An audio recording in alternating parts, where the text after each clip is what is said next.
anyway, Boyer sets aside the sophisticated thinking of educated life about religion as, well, he dismisses it actually in the first chapter. And his dismissal is well thought out, but it's still within his sort of confined scientific assumptions.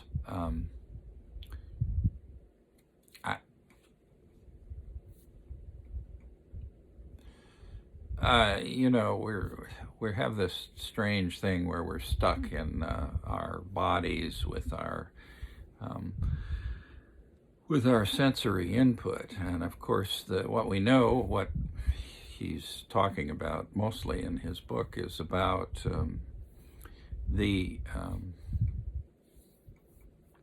he's talking about what we've learned about the brain and the way it operates. Very interesting stuff, actually, and it compares favorably. A great summary of what's been going on, actually, over the last 70 years since World War II. We didn't know much about the brain. We still don't know much, but we know a lot more than we did, and he's applying it directly to his anthropology, which I think is laudable. But when I think about my own experience, sure, some of it is cultural and repetitive, and I find those parts of his book interesting, how culture transmits certain things and not other things. That's all pretty interesting stuff.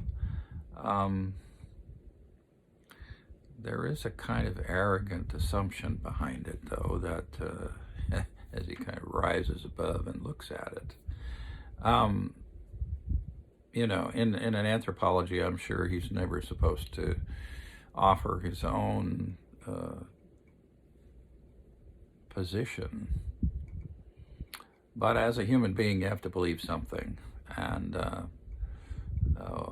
whether it's the fairly, in my opinion, narrow idea that everything will be understood by science at some point,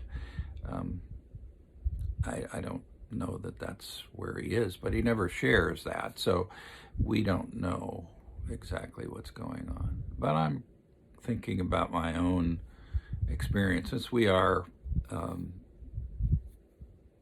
prisoners of our senses and the rather amazing work that the brain does to filter and infer. I was surprised by the idea that we get lots of information, but we often don't get what we need, and so we make up stories about it so that we understand what's going on in a fuller sense. And when he talks about later in some of his later works about religion as illusion, you've got to say that most everything is illusion. The inferences that we make are guesses, after all, and he fully goes out and calls it illusion. I'm not sure that I am sanguine with that idea, but nevertheless, I just needed to take a break from Boyer before I move into chapter 5, and chapter 5 is where it's clear to me that things are not as solid as they are in earlier chapters in terms of the experimental background. Anyway, just needed to do this to kind of sort my own self and my own ideas. Thank you.